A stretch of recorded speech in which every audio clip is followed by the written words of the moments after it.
Well, good morning again. Welcome to Realtree Land Pro Fridays. Hope everybody's doing well. And the rain is over, and we think it's over anyway, and pretty today. So we'll see where it goes. We got some special guests with us today. We got Matt and Mike Shell. Guys, how are y'all? We good. Good, Bruce. Appreciate you having us on today. Absolutely. Thank you. Got Keith Kavix. He's one of our land pros. Keith, how are you? I'm doing good. Y'all brothers, right? Keith, we're twin brothers. Twin brothers? I'm 11 minutes older than Mike. I think You people know, don't know man, that. I see the gray hair. I And don't he see said it. You don't see it. He gave me all the gray hair. He said Matt and Mike. It's Mike and Matt. No, it's Matt and Mike. It's Oh, Matt and Mike. Is that how We you supposed to switch put that out every there? year. Yeah, So that's it's right. Mike and Matt. Mike and I got to remember Yep, that. yep. I That's was right. born 11 minutes before You me. said it right the first time, Bruce. Go ahead. I imagine y'all got some good stories. Yeah. We appreciate you inviting us on. Oh, yeah. We're longtime residents of Brookhaven. We moved here when we were about 3 months. Parents Wilbur and Nancy Shell.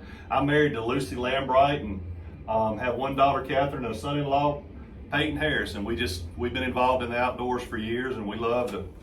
If it's outdoors, we're going to do it. It's going to be trapping, hunting, night hunting now for pigs. We just have a good time. Mike's a big trapper and hunter, so.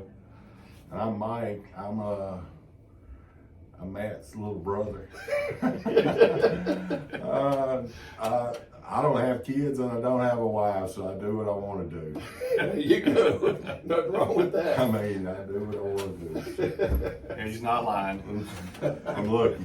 Well, let's take just a minute. I want, if y'all will, share a little bit about why you got involved. And like, what got you involved in the outdoors when you were a kid? I mean, why'd you get involved? Dad.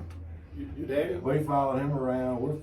We'll be 55 March 1st. I don't know if we should be saying that, but yeah, 55 March 1st.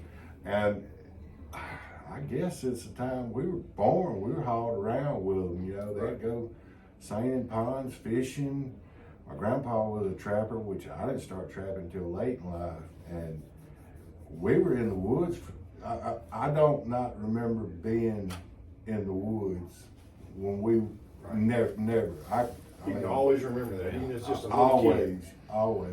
Yeah, our grandfather was Roy Shell Sr. He started the first hunting club in Franklin County when the seasons first opened up there in the 50s.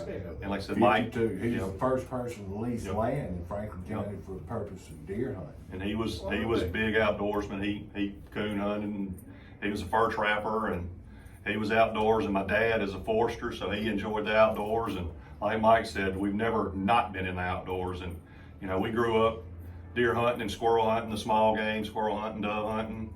And then, you know, now we kind of concentrate on bow hunting and deer hunting and trapping and do a lot of that now. Yeah.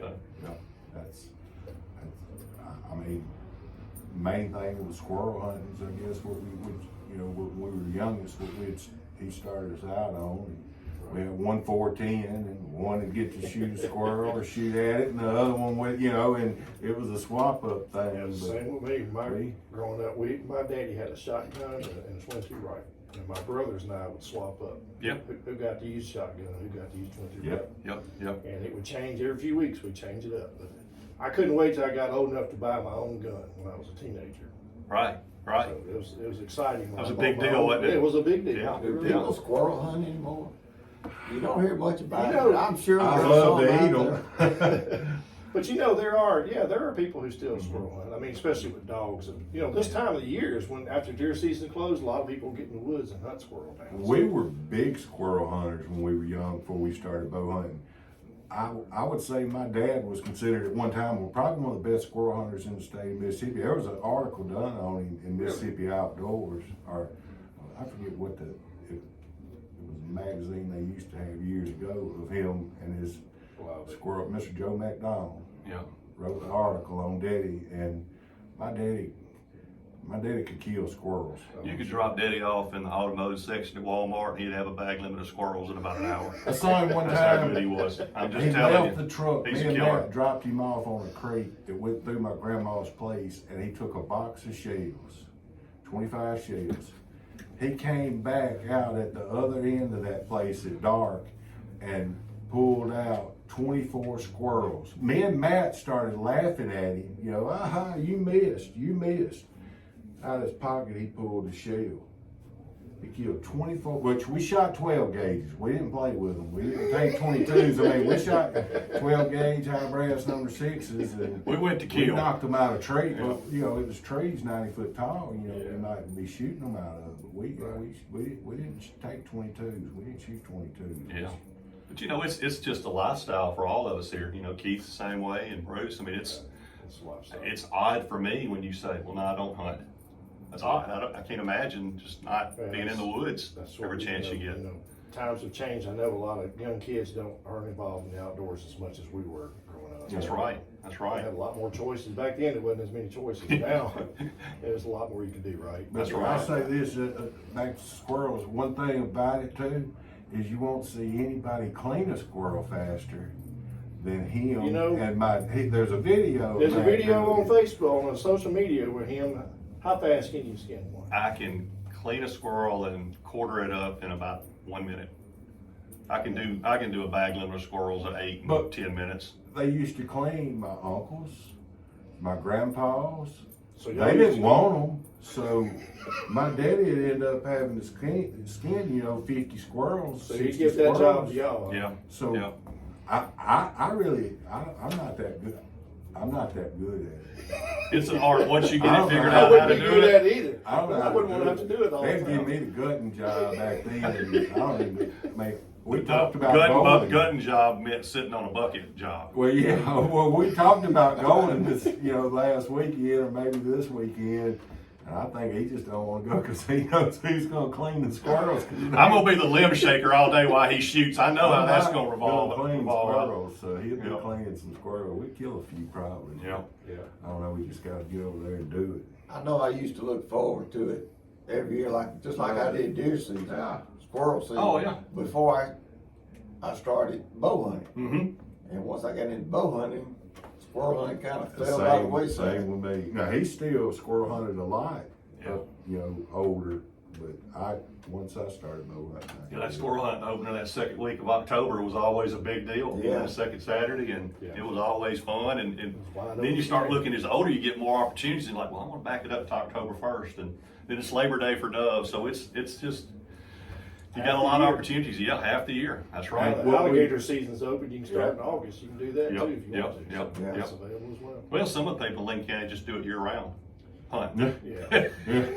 yeah. I mean, I think that's any county. That's any county and the key. That's right. it doesn't That's end right. for us with the pigs and catching the cows. Yeah, that's the so. reason we got into pig hunting, you know, is we had a lot of opportunities, and you can just pig hunt 24/7, 365. You can go on a Tuesday night or a Saturday Well, night. It's just, Let's talk about that, Matt. Let's talk about pig hunting. You know, obviously pigs have been a problem for years, and they're becoming even more of a problem, right? And oh, yeah. just share some information about that and why you enjoy doing it. You know, the pigs do, I can't remember what the statistic is, but it's billions of dollars of damage nationwide.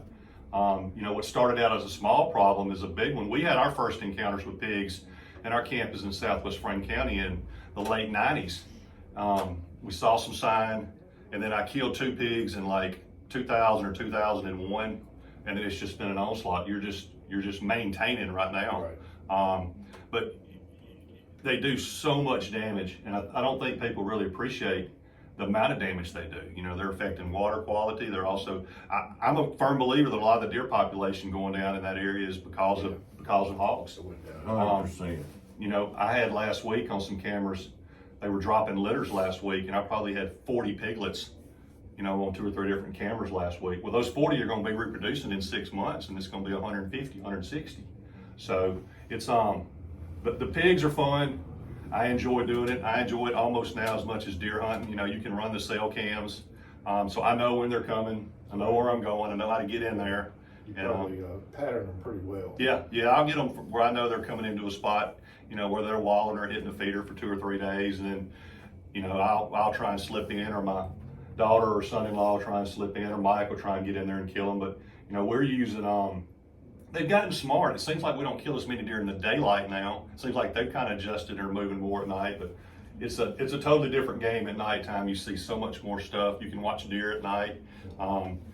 There's a couple different ways of doing the night hunting. We use night vision. We'll use an ATN 3x14 4K Pro, and it's just a night vision, and it's not like the thermal. It just gives you a full view at nighttime. And then we have some little handheld scanners that we use. We don't have to raise the gun up all night, and the battery life on them's like 18 hours, and you just slip in there and you just sit and wait, and you're scanning, and bam, a hog walks out, and it's exciting. I've got a lot of friends that I hunt with that have gotten the night vision, but they don't go. A lot of people don't want to get out at nighttime. You know, it's just a different game. It's a little bit There's more. boogers out there. Yeah, there's boogers in the night. Them flying monkeys off the Wizard of Oz is what I always We'll shoot say. them if they show up too. Now, if they was out there, I wouldn't go.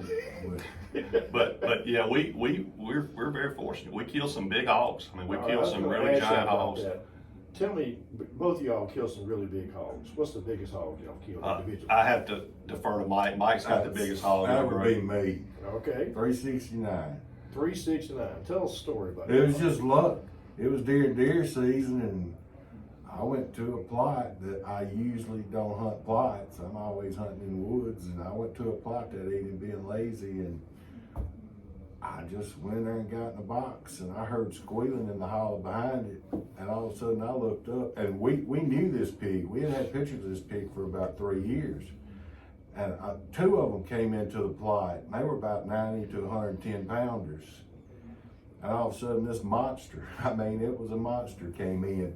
And he just came across the plot quartering to me about 60 yards, and I put it on him, and bam, shot him high in the front shoulder with a 300 mag and dropped him. And I shot both the little pigs before they could get out the plot too, so I killed 3. And I called Matt, and I knew he was a big one, but I didn't know this was, you know, the one before the biggest, a buddy of mine killed was 336. Yeah. And then I shattered that with 369. But the thing was, I'm a pretty, you know, good sized guy, and then I was even stronger than that. I'm putting that. Matt told me, he said, go to the camp and get the trailer, you know, because it's pigs laying there was 3 pigs laying in the plot. So I go hook the trailer up to my Tahoe, drive down in there. I'm just riding around throwing pigs on it. When I get to him, Probably can't move him. I couldn't hardly get him on the trailer, dragging him. Just, it was all I could. And then when I got him on the trailer, of course, I just got him to the back of the trailer. Well, that thing had my Tahoe jacked up in the back to where the back tires wasn't. It was almost not touching. Going down the road, the tires would spin. I got him to the camp. Our members started pulling up, and one of them, he told me, he said, I thought you had a bear on that trailer, you know. No, I'm not that stupid, but he was a big old, He was, and that's 369 on scales. Now there's a lot of hogs that I killed a 300 pounder. Most of those 300 pounders you see on Facebook are about 200 pounds. I saw one this morning that was a 525 pound hog this morning. That was not a 300 pound hog. So 360 pound hog is a tank. You don't just pick him up and throw him in the back of your truck. You can't move that dead weight like that. They're totally different. When you see a 300 plus pound pig, you know There's no. that's it doesn't not even a look like. tooth, you know, that what these guys, you know, some guys are legitimate in the way they're pigs, but anytime you get over 300 pounds, you got a big 250 pound pig you can't fool with. Right. You know? That's big. I mean, That's a load. That's a load. So he's got the camp record, and I never hear the end of it.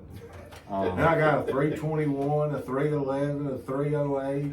So, Well, man, what's your biggest one? Just, I've got about 3 that are over 300, but just several 300s. Now the big ones my son-in-law likes to shoot, so I kind of save them, save them for the kids and to the shoot. second biggest one I got was luck. I was deer hunting opening day in a swamp, and it was pitch black dark, and all of a sudden, whee, pigs all around me, and I'm just kind of like, and I wasn't freaking out, but I was like, hey, there's pigs, and it was cane everywhere, and they were just right there at the end of this log that had fell, and I looked up, and I saw a black spot walk through, and bam, I shot him and killed him. We had pictures of that pig for years, and I didn't know that what pig it was until we had gotten him out of the woods, and Matt was like, and we had hunted that pig for like 2 years, and I just looked up and was out in the woods. I mean, I was deer hunting, you know. Our biggest pig that we've probably ever had though was over at Meadville. and it was a bar hog, and a bar hog is a hog that's been cut. So he's basically neutered, and we hunted that hog for years. I probably had 10,000 pictures of that hog and had one daylight picture of him. And he was smart. He had run with other hogs, come in last, and that hog was legitimately 500 to 600 pounds. But he was grown when we got pictures of him. Yeah. He was 400 pounds. We got pictures of that hog for over 8 years. And he was a slicker looking hog, a little more He was at least 8 domesticated. years old. Oh, we Oh, think yeah. he was 12. Yeah. 12, 13-year-old pig whenever he disappeared. That's Yeah. crazy. Yeah. Yeah. But you couldn't pattern him. He wasn't patternable. He just showed up. It was lucky we didn't have night vision then. We'd have patterned him then. Well, we probably have people listening to the show today who own land or lease property, and they have problems with hogs. So what advice would y'all give the landowner who maybe they have seen a few, but they're not really concerned about it? Shooting ain't the way to get rid of them, though. All It's right, what's traps. all right, Trapping. Yeah. Yeah, It's trapping. traps. And trapping becomes work. You know, you're running traps Yeah. every morning and you're handling multiple pigs, but if you're not trapping them or at least shooting them, you're gonna fall behind. You may have a few pigs now, you're gonna have a lot of pigs here real quick. But I think it's easier now with trapping. It would be easier, especially if you know somebody that's got cell cams. Put a trap, and you ain't got to go buy these expensive drop traps. I mean, the trap we got probably was free. I mean, and we caught 8 pigs in it before. But you put a cell cam up on it, you ain't got to go check it. You know, you can just look Yeah, in that's the the key, morning. if going you in got- there, leaving Right, scent, right. disturbing Well, the area and it's all just that. gas. Well, yeah.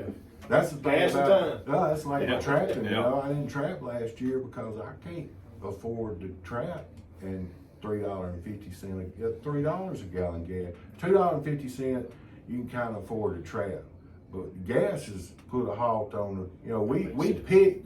Used to we'd go to the camp and go hog hunting this afternoon just for the heck of it.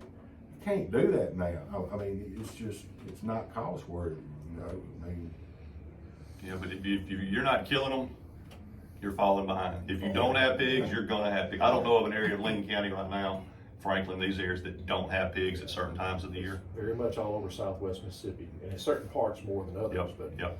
I've always heard 2 types of landowners: those who have pigs and those that's going to have pigs. Yeah. Right, right. Well, I've heard they've been spotted out around East Lincoln now, you know, and I've never known them to be in, you know, that's a lot of farm country out there, but they'll get killed off quick. That's why our pigs can get so bigger than everybody else's.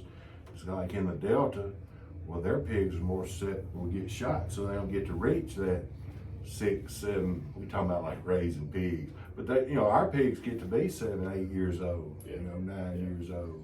Yeah. Most places they don't. Well, guys, thank y'all. Go ahead, Keith. Well, folks, I mean, we're running out of time here. Look, if you want to hear more about this, we're going to be putting together a podcast with these 2 guys about trapping, hogs and then coyotes and whatever. We'll go a little more We'll have detail. a little more time to get into it deeper. But tune into our Outdoor Addictions podcast, and you hear more about from these 2 guys. They're great outdoorsmen and doing their part. Appreciate it, guys. Thank you, guys. Thank Appreciate you. y'all. Thank you, Bruce. Thanks, Keith. Appreciate y'all. Appreciate it. Fast. It doesn't take long, does How long was that? it? 18 minutes. I noticed Keith looking at the clock like, it was 3 I minutes. never looked up there. I thought it was counting up from 3 minutes. I'm like,